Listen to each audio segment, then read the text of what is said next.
The Finch. In early October, I moved to Waseda. In a study like a temple, I was alone, propping up my face with my hand as I rested my elbow on the desk. Then, Miyakichi came and told me I should get a bird. I replied that it was fine to have one. But just to be sure, I asked what kind of bird, and he answered that it was a finch. Since finches appeared in Miyakichi's novels, I assumed it was a beautiful bird, so I asked him to buy one. However, Miyakichi insisted that I should definitely get one, repeating the same thing over and over. I muttered while still propping up my face, and eventually, Miyakichi fell silent. I realized then, for the first time, that he must have grown tired of my idle posture. After about 3 minutes, Miyakichi began telling me I should also buy a cage. I agreed, and he emphasized I should indeed buy one, before beginning a lengthy explanation about birdcages. The explanation was quite detailed, but unfortunately, I forgot it all. The only thing I remembered was that a good one would cost around 20 yen, and I quickly responded that something not so expensive would be fine. Miyakichi grinned. Then I asked him where I could buy one, and he gave the very ordinary answer that I could find them at any bird shop. When I asked about the cage, he replied, "A cage? Well, it's just somewhere, there's one, I guess," in a vague manner, as if he were grasping at the clouds. When I showed a slight concern, as if to suggest it might be difficult to find, Miyakichi put his hand on his cheek and said, "I've heard there's an expert on birdcages in Komagome, but since he's an old man, he might already be dead," sounding rather uncertain. Since it was only natural to hold the person who had brought up the idea responsible, I decided to entrust everything to Miyakichi right away. He immediately asked for money, which I indeed gave him. Miyakichi, who always carried a small folded wallet with him, would put both his own money and other people's money securely into that wallet. I distinctly saw him press a 5-yen bill into the bottom of the wallet. In this way, the money was definitely in Miyakichi's hands. However, the bird and the cage did not arrive so easily. Before long, autumn turned into a mild winter. Miyakichi visited frequently. He often talked about women and then left. There was no mention of the finch or the cage. The glass door let in a good amount of sunlight onto the 5-foot-long veranda. If I were to keep a finch, I thought it would surely sing well in such a warm season, with the cage placed on this veranda. According to Miyakichi's novel, the finch is supposed to chirp chio, chio. It seemed that he was quite fond of that sound, as he used chio, chio repeatedly. Perhaps he had once been in love with a woman named Chio. However, he never said such a thing. I didn't ask either. The sunlight was good on the veranda, but still, the finch did not sing. Eventually, frost began to fall. I spent my days in the study, which felt like a temple, sometimes straightening my cold face, sometimes in a fluster, leaning on my elbow or stopping. The doors were tightly closed in double layers. I kept adding charcoal to the hibachi. I had completely forgotten about the finch. Then, one evening, Miyakichi came bustling through the gate. It was early evening and cold, so he raised his chest to the hibachi, intentionally warming his face, and suddenly became quite cheerful. Miyakichi was accompanied by Toyoryu. Toyoryu was a bit of a nuisance. They were both carrying birdcages, one for each of them. On top of that, Miyakichi was holding a large box, as if it were his own personal bundle. The 5-yen bill had transformed into a finch, a cage, and a box on this early winter night. Miyakichi was in high spirits. "Well, take a look," he said. Toyoryu, meanwhile, asked to bring the oil lamp closer. Despite being cold, the tip of his nose had turned slightly purple. Indeed, It was a fine birdcage. The stand was coated with lacquer. The bamboo was finely shaved and dyed. It cost 3 yen. That's cheap, said Toyoryu. Yes, cheap, Toyoryu agreed. I couldn't clearly tell whether it was cheap or expensive, but I also said, it's cheap. Miyakichi then mentioned that a really good one could cost as much as 20 yen. The 20 yen was the second price. Naturally, it was cheap compared to that. This lacquer, you see, will fade to black if you leave it in the sun and expose it, and gradually the red color will come out, Miyakichi explained. Also, this bamboo has been thoroughly boiled, so it's very sturdy. I asked what he meant by sturdy, and he replied, well, just look at the birdcage. Isn't it beautiful? Indeed, it was beautiful. When I placed the cage in the next room, about 4 feet away, it didn't move at all. In the dim light, it looked almost white. If it weren't for the bird curled up inside, it wouldn't seem like a birdcage at all. Somehow, it looked cold. I asked if the bird would be cold, and Miyakichi replied that he had made a box for that purpose. At night, he would place the bird inside the box. I asked what he would do with the 2 bird cages, and he said that the more modest one would be used for bathing the bird occasionally. I thought this sounded a bit troublesome, and then Miyakichi added, the bird will make a mess and dirty the cage, so you'll need to clean it occasionally. Miyakichi was very strict when it came to the finch. I agreed to all of this, and then Miyakichi pulled a bag of millet from his sleeve. You'll have to feed it this every morning, he said. If you don't change its food, take the seed holder out and blow off the shells. If you don't, the finch will have to pick out the seeds from the shells one by one. He added, also, change the water every morning. You're a late sleeper, so it will be just right for you. Miyakichi was going to great lengths to make sure the finch was well taken care of. With everything organized, Toyoryu brought out the seed holder and water container and placed them neatly in front of me. With all the arrangements in place, I would now be expected to take care of the finch. Deep down, I felt quite unsure, but I had made up my mind to at least give it a try. If I couldn't manage it, I thought, someone in the household would take care of it.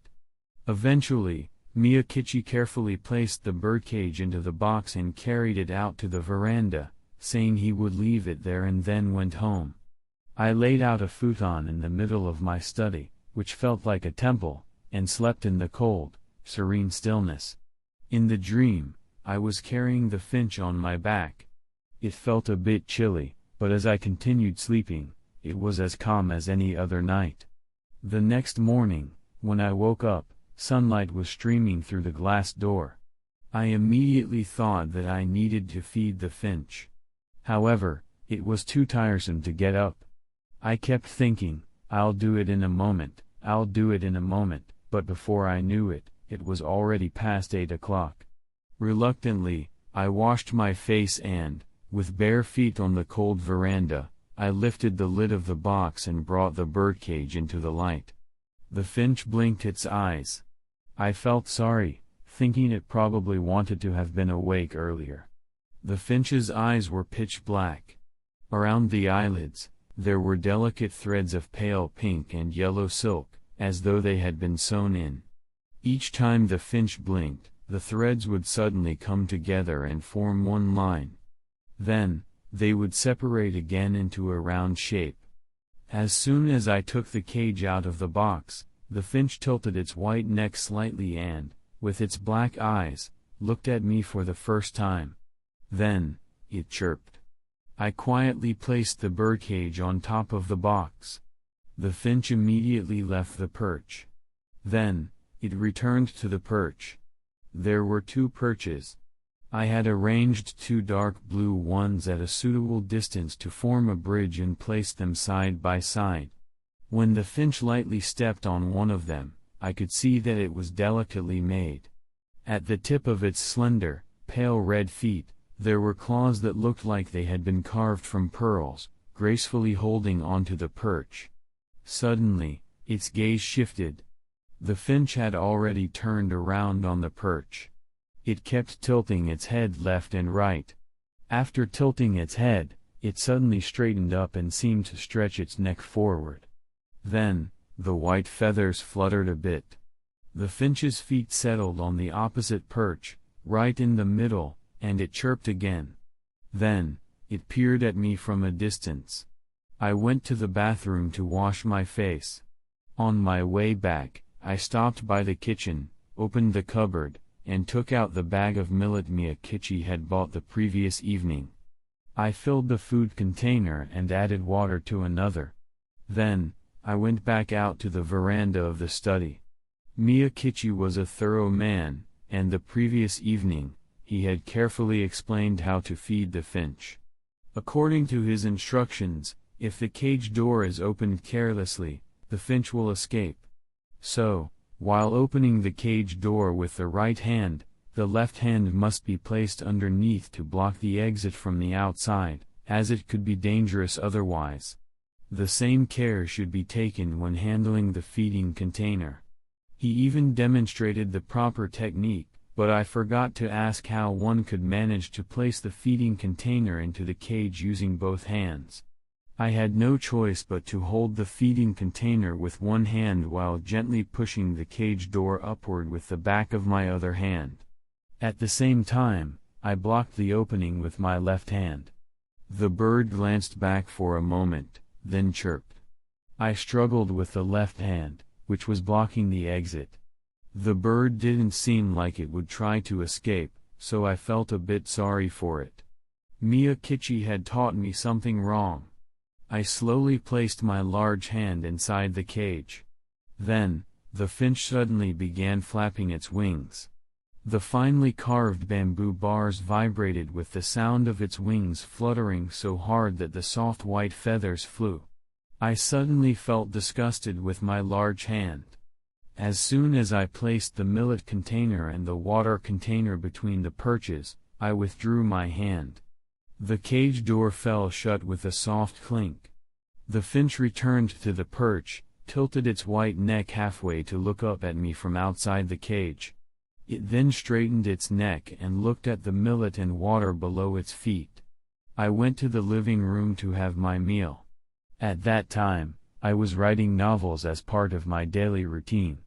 Between meals, I would often sit at my desk and hold my pen. In the quiet moments, I could hear the sound of the pen moving across the paper. No one ever entered my study, which felt like a temple. At times, the sound of the pen would evoke a sense of loneliness in me, whether it was morning, noon, or night. But there were also times when the sound of the pen would suddenly stop, and I would have to stop writing. At such moments, I would habitually place my chin on the palm of my hand while holding the pen between my fingers, looking out at the wild garden through the glass. Once that passed, I would lift my chin and stretch it with 2 fingers.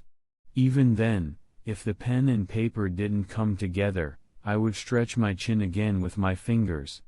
At that moment, the finch on the veranda suddenly chirped twice, "Chio, chio." I put my pen down and quietly went to look. The finch, still facing me, leaned forward from the perch, stretching its white chest and chirped loudly, "Chio."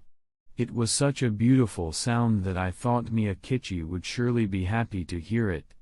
Mia Kitchi had said, "It will definitely chirp Chio once it gets used to it, surely."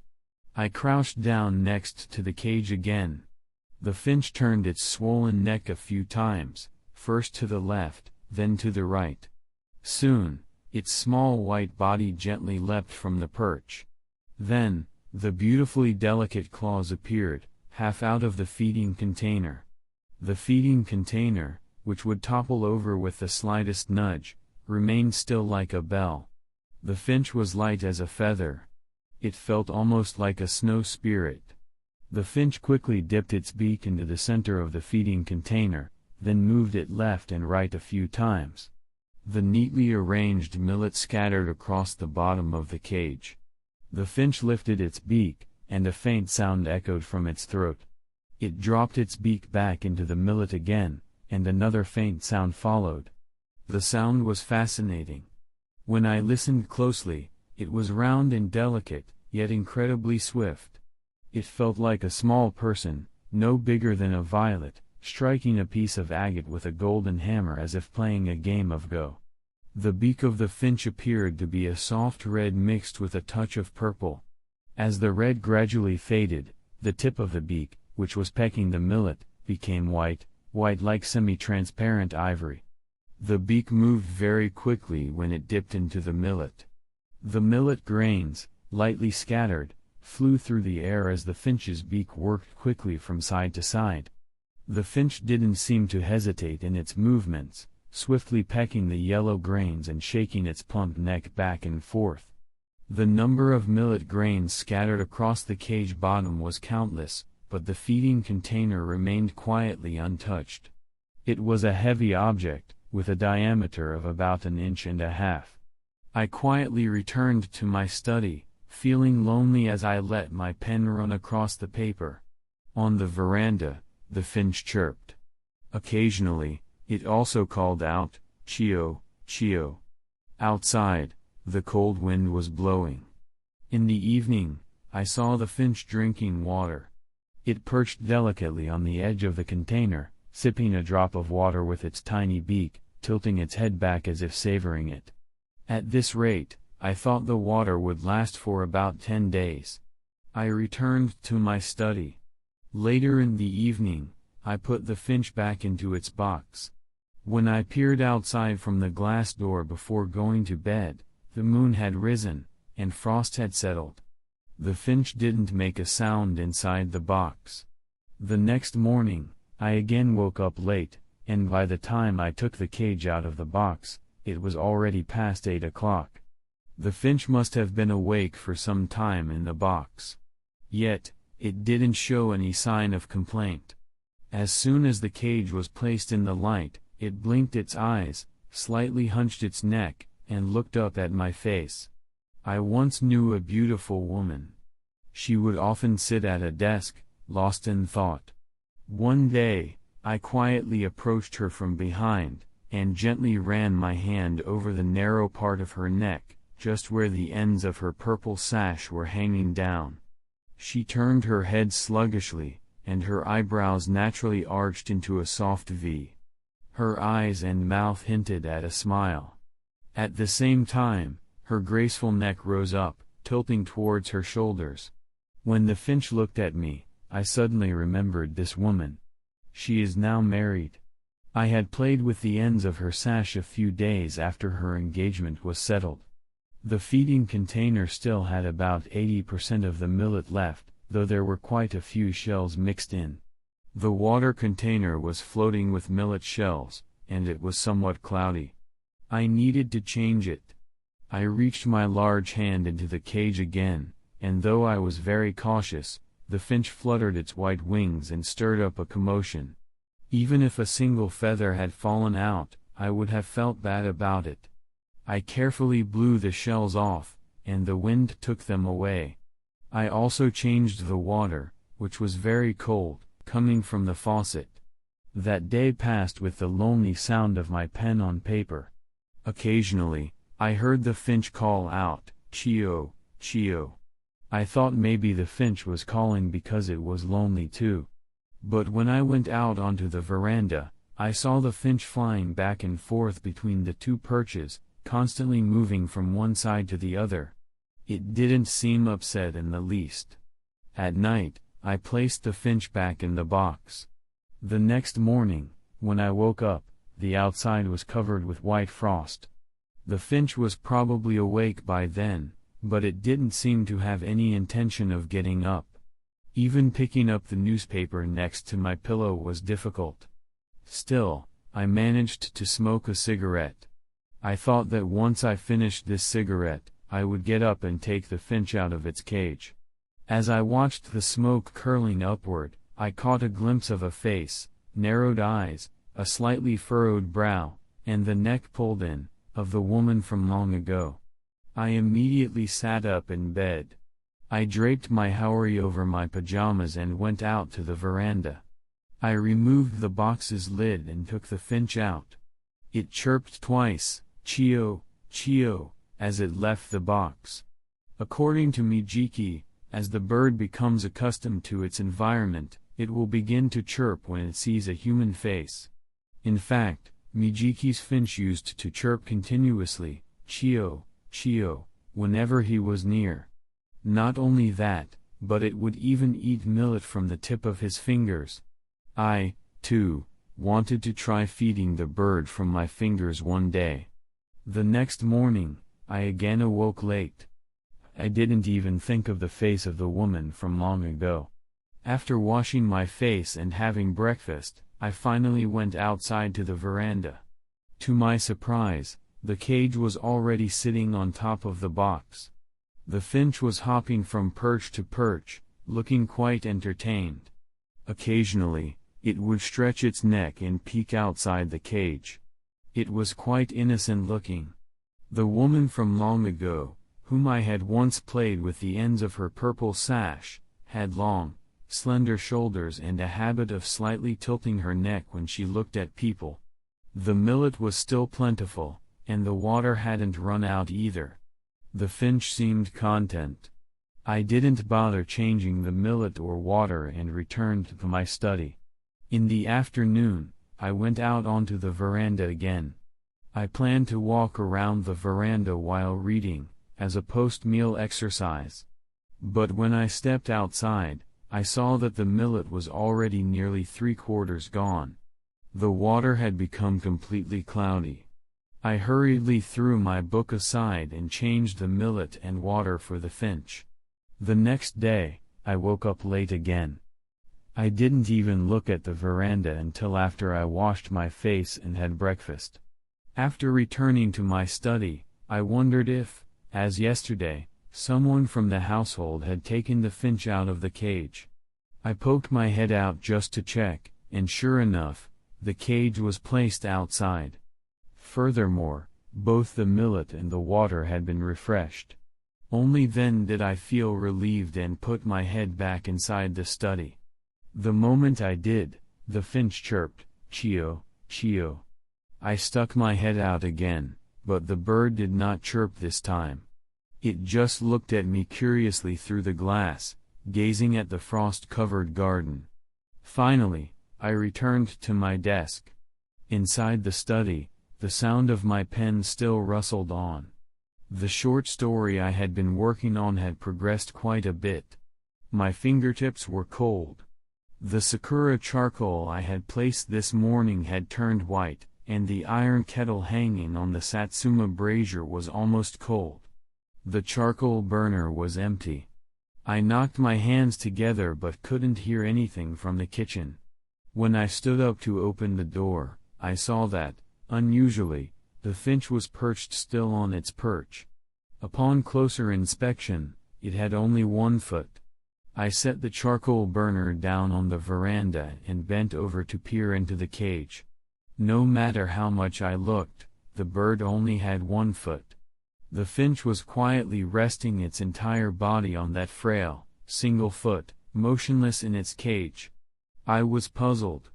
It seemed that Mijiki, who had explained everything about the finch to me, had omitted this detail. When I returned to the veranda after putting more charcoal into the burner, the finch still had only 1 foot. I stood there for a while in the cold, watching, but the finch showed no sign of movement. As I stared quietly, it gradually began to narrow its round eyes. I thought it was probably sleepy, so I quietly tried to enter the study. But the moment I moved, the finch opened its eyes again. At the same time, it extended its single, thin foot out from its pure white chest. I closed the door and added more charcoal to the hibachi. The writing became busier as time passed. I still continued to oversleep. After someone from the household helped with the finch's care, I felt that my responsibility for it had lightened somewhat. When they forgot, I would be the one to feed it, change its water, or take the cage in and out. When they didn't do it, I would call on them. My only role, it seemed, had become just to listen to the finch's voice. Even so, when I went out to the veranda, I always made sure to stop in front of the cage and observe the bird. Most of the time, it seemed perfectly content, hopping back and forth between the two perches in the small cage. On sunny days, it would bathe in the soft light from the glass and chirp incessantly. However, as Mijiki had said, the bird never seemed to chirp more specifically when it saw my face. Of course, the finch never ate directly from my fingers. Occasionally, when it was in a good mood, I would place some bread crumbs on my fingertip and extend it through the bamboo bars, but the finch never came close.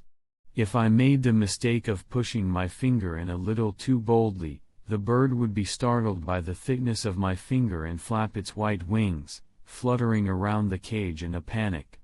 After trying a few times, I felt sorry for the bird and abandoned this trick forever.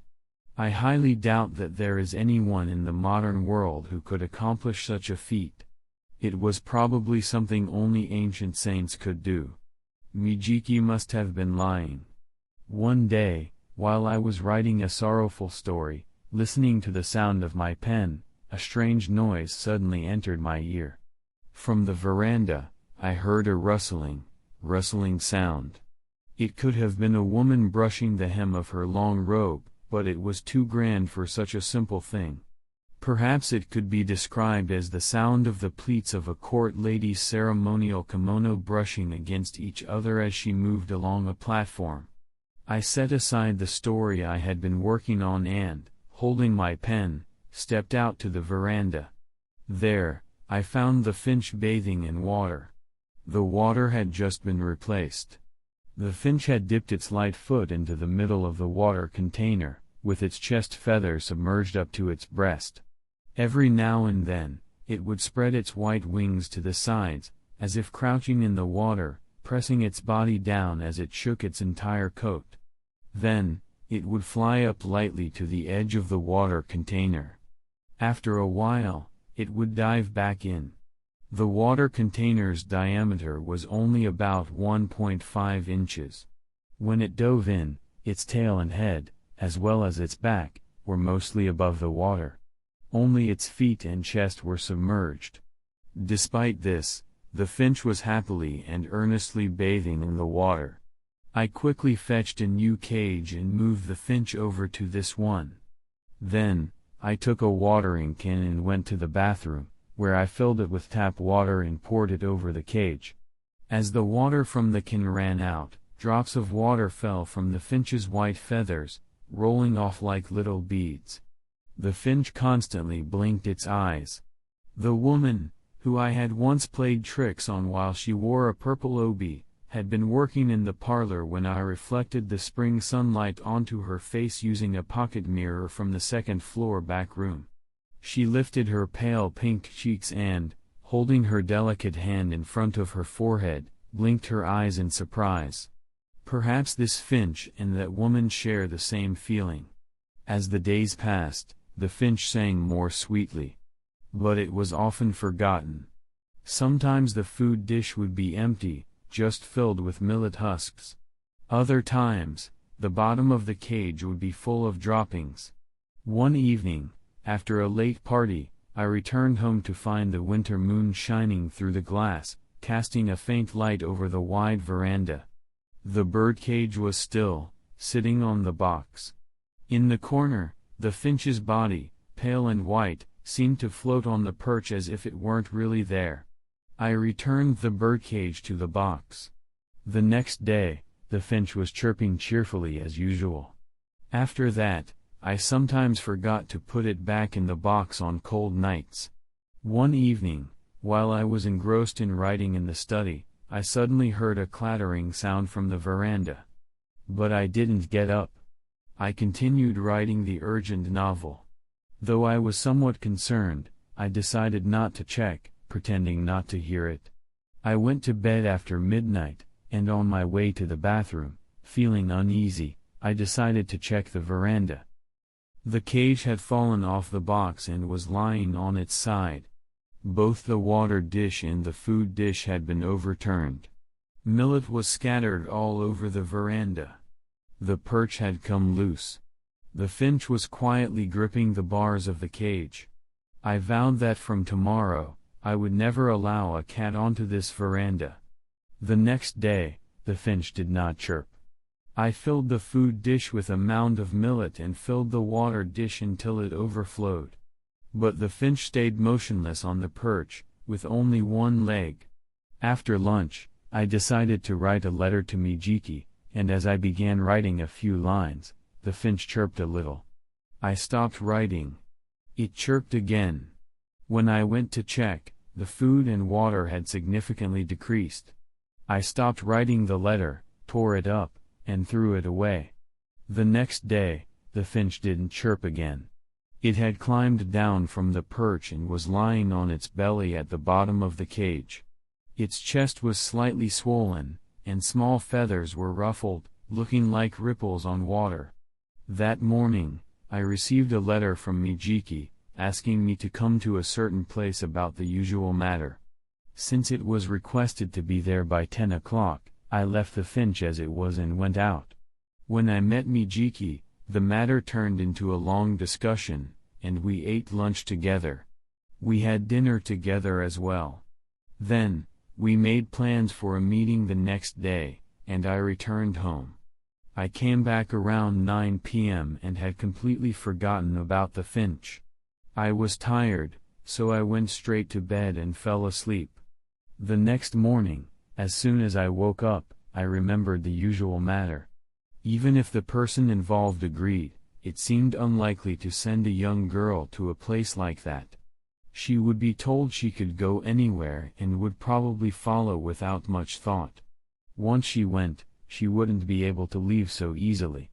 There are many people in the world who fall into misfortune despite being content with their lives. I thought this over while using a toothpick, finished my breakfast, and went out to handle the usual matter. I returned home around 3 p.m. I was about to enter the hallway, intending to go into the study after hanging up my coat at the entrance, but when I stepped out onto the veranda, I saw that the birdcage had been placed on the box. However, the finch was lying on the bottom of the cage, turned over. Its legs were stiffly extended, and its body was straight, in a line.